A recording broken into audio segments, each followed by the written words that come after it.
ಬಿಟ್ಟು ಅಗಲಿದ್ದಾರೆ. ಸನ್ಮಾನ್ಯ ದೇವೇಗೌಡರ ಕುಟುಂಬದ ಆಧಾರ ಸ್ತಂಭವಾಗಿ ಅವರು ತಮ್ಮ ಜೀವನವನ್ನು ಸಾಗಿಸಿದರು.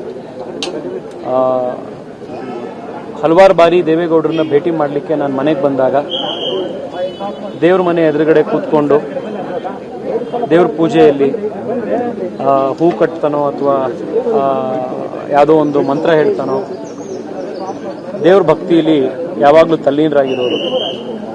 ನಮ್ಮ ಪದ್ಮನಾಭ ನಗರದಲ್ಲಿರುವಂಥ ಮಲ್ಲಿಕಾರ್ಜುನ ಸ್ವಾಮಿ ದೇವಸ್ಥಾನಕ್ಕೂ ಕೂಡ ಅವಾಗ ಬಂದು ಕುಟುಂಬ ಸಮೇತ ಅವರಲ್ಲಿ ಪೂಜೆ ಮಾಡ್ತಾ ಇದ್ರು. ಬಹಳ ಅಪಾರವಾದಂಥ ದೈವ ಭಕ್ತರು. ದೇವೇಗೌಡರ ಕುಟುಂಬ ಈ ಮಟ್ಟಕ್ಕೆ ಬೆಳೆದಿದೆ ಅಂತಂದರೆ, ಇಷ್ಟೊಂದು ಜನಮನ್ನಣೆ ಕುಟುಂಬಕ್ಕೆ ಸಿಕ್ಕಿದೆ ಅಂತಂದರೆ, ಚೆನ್ನಮ್ಮನವರು ಈ ಕುಟುಂಬದ ಬಹಳ ದೊಡ್ಡ ಒಂದು ಆಧ್ಯಾತ್ಮಿಕ ಶಕ್ತಿ ಅಂತಂದರೆ ತಪ್ಪಾಗಲ್ಲ. ಹಿರಿಯ ಮುತ್ತೈದೆಯಾಗಿ ಅವರು ಅವರ ಜೀವನದ ಈ ಪಯಣವನ್ನು ಮುಗಿಸಿದ್ದಾರೆ.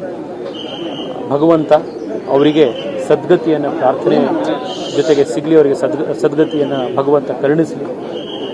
ದೇವೇಗೌಡರ ಕುಟುಂಬಕ್ಕೆ, ದೇವೇಗೌಡರಿಗೆ, ಅವರ ಎಲ್ಲ ಮಕ್ಕಳಿಗೆ, ಆಮೇಲೆ ಅವರ ದೊಡ್ಡ ಕುಟುಂಬ, ಆ ಇಡೀ ಕುಟುಂಬಕ್ಕೆ ಈ ನೋವನ್ನು ಭರಿಸುವಂಥ ಶಕ್ತಿ ಭಗವಂತ ನೀಡಲಿ, ಅವರಿಗೆ ಎಲ್ಲ ರೀತಿಯಲ್ಲಿ ಸದ್ಗತಿ ಸಿಗಲಿ ಅಂತ ಪ್ರಾರ್ಥನೆ ಮಾಡ್ತೀನಿ. ಚೆನ್ನಮ್ಮನವರು ನಮ್ಮೆಲ್ಲರೂ ಬಿಟ್ಟು ಅಗಲಿದ್ದಾರೆ. ಸನ್ಮಾನ್ಯ ದೇವೇಗೌಡರ ಕುಟುಂಬದ ಆಧಾರ ಸ್ತಂಭವಾಗಿ ಅವರು ತಮ್ಮ ಜೀವನವನ್ನು ಸಾಗಿಸಿದರು.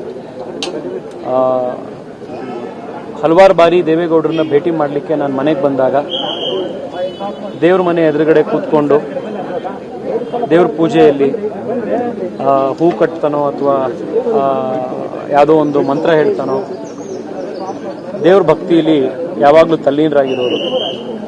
ನಮ್ಮ ಪದ್ಮನಾಭ ನಗರದಲ್ಲಿರುವಂಥ ಮಲ್ಲಿಕಾರ್ಜುನ ಸ್ವಾಮಿ ದೇವಸ್ಥಾನಕ್ಕೂ ಕೂಡ ಅವಾಗ ಬಂದು ಕುಟುಂಬ ಸಮೇತ ಅವರಲ್ಲಿ ಪೂಜೆ ಮಾಡ್ತಾ ಇದ್ರು. ಬಹಳ ಅಪಾರವಾದಂಥ ದೈವ ಭಕ್ತರು. ದೇವೇಗೌಡರ ಕುಟುಂಬ ಈ ಮಟ್ಟಕ್ಕೆ ಬೆಳೆದಿದೆ ಅಂತಂದರೆ, ಇಷ್ಟೊಂದು ಜನಮನ್ನಣೆ ಕುಟುಂಬಕ್ಕೆ ಸಿಕ್ಕಿದೆ ಅಂತಂದರೆ, ಚೆನ್ನಮ್ಮನವರು ಈ ಕುಟುಂಬದ ಬಹಳ ದೊಡ್ಡ ಒಂದು ಆಧ್ಯಾತ್ಮಿಕ ಶಕ್ತಿ ಅಂತಂದರೆ ತಪ್ಪಾಗಲ್ಲ.